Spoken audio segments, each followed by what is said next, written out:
Baik, saya akan menjelaskan tentang konsep dasar gaya belajar. Nah, gaya belajar adalah cara individu menerima, mengelola, dan memahami informasi secara efektif. Setiap orang memiliki cara unik untuk belajar yang lebih cocok dengan kepribadiannya. Memahami gaya belajar penting untuk meningkatkan efisiensi belajar, baik di lingkungan sekolah, pekerjaan, maupun kehidupan sehari-hari. Nah, secara umum, gaya belajar itu menyatukan menjadi 3 kategori utama yang sering disebut model VAR.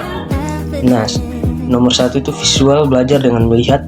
Orang dengan gaya belajar visual lebih mudah memahami informasi melalui gambar, diagram, grafik, dan warna. Mereka cenderung mengingat apa yang dilihat daripada apa yang didengar. Nah, contoh itu menggunakan peta pikiran yang untuk merangkum materi pembelajaran. Yang kedua, contohnya menonton video pembelajaran dengan ilustrasi yang jelas. Yang ketiga, membaca buku teks yang memiliki diagram dan tabel. Nah, di nomor 2, auditori, belajar dengan mendengar. Orang dengan gaya belajar auditori lebih efektif belajar melalui pendengaran, seperti mendengarkan penjelasan, diskusi, atau rekaman audio. Nah, itu contohnya mendengarkan podcast atau rekaman kuliah. Kedua, itu terlibat dalam diskusi kelompok untuk memahami materi. Kedua, itu membaca keras-keras catatan untuk memahami konsep. Yang ketiga itu kinestik, belajar dengan melakukan. Nah, orang-orang dengan gaya belajar kinestik lebih mudah belajar melalui pengalaman langsung, praktek, atau kegiatan fisik. Mereka lebih suka melakukan sesuatu secara langsung untuk memahaminya.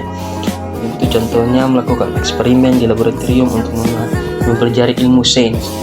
Itu memainkan peran dalam simulasi untuk memahami materi sejarah. 3, menggunakan alat peran untuk belajar konsep matematika. Nah, untuk keempat itu gabungan multimodal. Banyak individu tidak hanya menggunakan satu gaya belajar, melainkan kombinasi dari beberapa gaya. Nah, itu pentingnya memahami gaya belajar. Yang pertama itu membantu seseorang menemukan metode belajar yang paling efektif. Yang kedua itu memaksimalkan potensi belajar sehingga hasilnya lebih optimal. Yang ketiga, mengurangi rasa frustasi akibat metode belajar yang tidak cocok. Nah, itu contohnya kasus penerapan gaya belajar. Seseorang siswa dengan gaya belajar visual bisa menggunakan infografik untuk mempelajari topik biologi.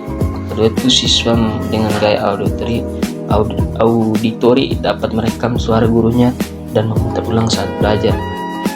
Nah, itu siswa kinestik bisa memanfaatkan praktik langsung seperti membuat model organ tubuh.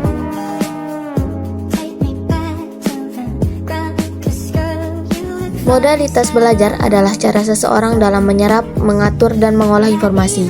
Modalitas belajar berkaitan erat dengan gaya belajar, yaitu cara seseorang dalam menangkap stimulus atau informasi, mengingat, berpikir, dan memecahkan soal.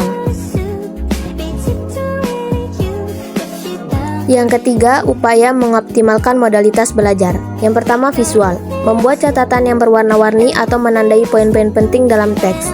Membuat peta pikiran atau diagram untuk menghubungkan konsep-konsep yang berbeda, dan memanfaatkan media visual seperti video pembelajaran atau presentasi PowerPoint.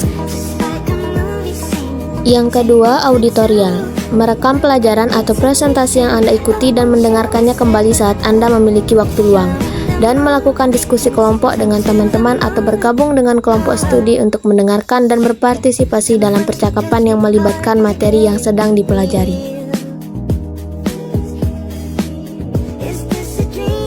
Dan yang ketiga ada kinestetik, melakukan eksperimen atau simulasi yang melibatkan materi yang sedang dipelajari, mencoba menggunakan permainan atau aktivitas fisik yang terkait dengan topik pembelajaran, dan mencoba berjalan-jalan atau berdiri sambil membaca atau mengulang materi yang sedang dipelajari.